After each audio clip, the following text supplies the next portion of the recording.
கூட்டணிக்கு தலைமை வகிக்கக்கூடிய கட்சிகள்லாம் வந்து தங்களோட சின்னத்தில் போட்டியிடணும்னு சொல்றது வந்து நிர்பந்திக்கிறது வந்து நல்லது இல்லை, அது வந்து தவிர்க்கணும் அப்படிங்கிறாங்க. இல்லை, அது அவருடைய கருத்து.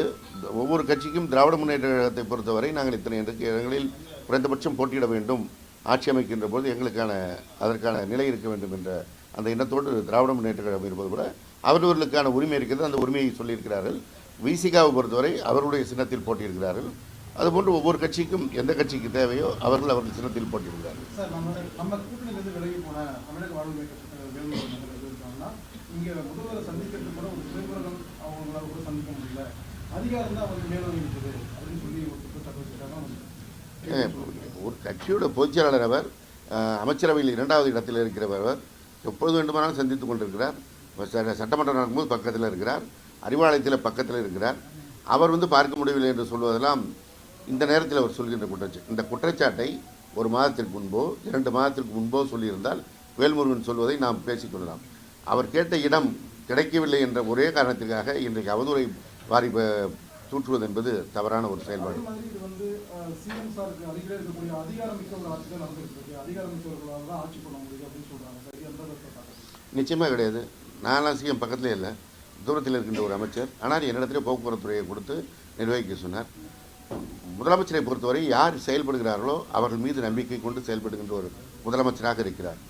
மிக தெளிவாக எல்லா அமைச்சர்களும் ஒத்திசைந்து செயல்படுகின்ற ஒரு கூட்டு மந்திரி சபை என்கின்ற இடத்தில் இந்த மந்திரி சபை இருக்கிறது. அதே போல் திராவிட முன்னேற்ற கழகம் என்பது மாவட்ட செயலாளர்கள் வரை ஒவ்வொரு முறையும் அழைத்து பேசி கருத்து கேட்டு செயல்படுகின்ற ஒரு ஜனநாயக இயக்கமாக இருக்கிறது. அதிகார மையம் என்பதெல்லாம் கடந்த ஜெயலலிதா அவருடைய காலத்தில் இருந்தது தான் அதிகார மையம்.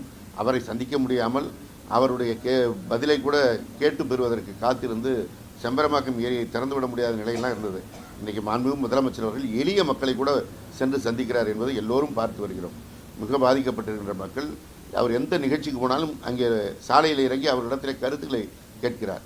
அதே போன்று தான் நீங்கள் அமைச்சரவை கூட்டத்துக்கு வந்தாலும் சரி, சட்டமன்றம் நடந்தாலும் சரி, அங்கே ஒரு சாதாரண எம்எல்ஏ போய் கடிதம் கொடுத்தாலும் அதை வாங்கி கொண்டு அதற்கான நடவடிக்கை எடுக்கிறார். சாதாரண பொதுமக்கள் சந்தித்து அவர்களுடைய கோரிக்கை வைத்தாலும் ஏற்றுக்கொண்டு செயல்படுகிறார். இங்கே அதிகார மையம் என்பதில் இல்லை. உங்களுக்கு எதிராக அதிமுக எப்படி பார்க்குறீங்க? அவங்க கூட்டணியில் அவங்க போட்டிடுறாங்க. அந்த பகுதியில் அவர்கள் ஒரு கணிசமான செல்வாக்கு மிக்கவர்கள், யாரையும் குறைத்து மதிப்பிட முடியாது. சார், வழக்கமாக திமுக நிச்சயமாக அவருடைய கட்சியை பொறுத்தவரை அவர் போட்டியாளர் தான் வருவாங்க.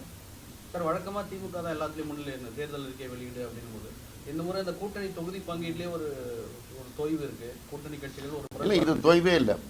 வழக்கமாக இது வந்து நாங்கள் எப்பயுமே வந்து கூட்டணி கட்சிகளோடு பேச்சுவார்த்தை நடத்துவதற்கு ஒரு குழு அமைத்து அந்த குழு கூட்டணி கட்சி தோழரோடு பேசி முடிவு அறிவிப்பது என்பது காலகாலமாக இருந்து வருகின்ற மரபு. அந்த அடிப்படையில் தான் கூட்டணி கட்சியினரோடு பேச்சுவார்த்தை நடத்தி இருக்கின்றோம். அதே போல் தேர்தல் அறிக்கை என்பது நாங்கள் உட்காந்த இடத்துல வெளியிடுற அறிக்கை கிடையாது. அதிமுக வந்து திமுகவுடைய கடந்த கால தேர்தல் அறிக்கையும் ஆட்சியினுடைய சாதனையும் ஜெராக்ஸ் எடுத்து வச்சுக்கிட்டு அதில் *2 √2 இதெல்லாம் போட்டு தான் வெளியிட்டுருக்காங்க. திராவிட முன்னேற்ற கழகத்தினுடைய தேர்தல் அறிக்கை தயாரிக்கும் குழு தமிழகம் முழுவதும் சுற்றுப்பயணம் செய்து எல்லா பொதுமக்களிடத்தில் கூட கருத்துக்களை கேட்டு வந்து அவற்றை தொகுத்து முதலமைச்சரிடத்தில் வழங்கி தேர்தல் அறிக்கை வெளியிடப் போகிறோம். அவங்க தேர்தல் அறிக்கைக்கும் எங்கள் தேர்தல் அறிக்கை வெளியே வரும்போதும் உங்களுக்கு தெரியும் இது எவ்வளவு சிரத்தையோடு மக்களுடைய கருத்துக்களை உள்வாங்கி மக்களுடைய பிரதிநிதிகள் பொது அமைப்புகளுடைய கருத்துக்களை எல்லாம் உள்வாங்கி ஒரு தேர்தல் அறிக்கையாக வரப்போகிறது என்பதை நீங்கள் உணர்வீர்கள். அதே போல் நாங்கள் இந்த கூட்டணி கட்சிகளோடு பேச்சுவார்த்தை முடித்து இடத்தை அறிவிக்கப் போகிறோம், வேட்பாளர் பட்டியலை அறிவிக்கப் போகிறோம் என்கின்ற காரணத்தினால்தான் நேற்று உடனடியாக அந்த 23 பேர் பட்டியலை மரியாதைக்குரிய எதிர்க்கட்சி தலைவர் வெளியிட்டிருக்கிறார். அது யாரும் ஒரு சாதாரண தொண்டர்களுடைய பெயரே இல்லை, எல்லாம் முன்னாள் அமைச்சர்களுடைய பெயர்கள் தான் இருக்குது. இது எதிர்பார்க்கப்பட்ட பட்டியல். இது எப்போ வேணாலும் அவர் வெளியிடலாம். இது திராவிட முன்னேற்ற கழகத்தை முந்திக் கொண்டு செய்வதாக அவர் காட்டியிருக்கிறார் ஒழிய எங்களுடைய முதலமைச்சர் பார்த்தீங்கன்னா கரெக்டாக எல்லாமே ஒரு ரெகுலரைஸ்டாக இருக்கும். நம்ம தேர்தலில் போட்டியிட விரும்புபவர்களுடைய விருப்ப மனுவை பெறுவது, அந்த விருப்ப மனு அடிப்படையில் அவர்களை நேர்காணல் செய்வது, 234 தொகுதிக்கும் நேர்காணல் முடிவுற்றிருக்கிறது.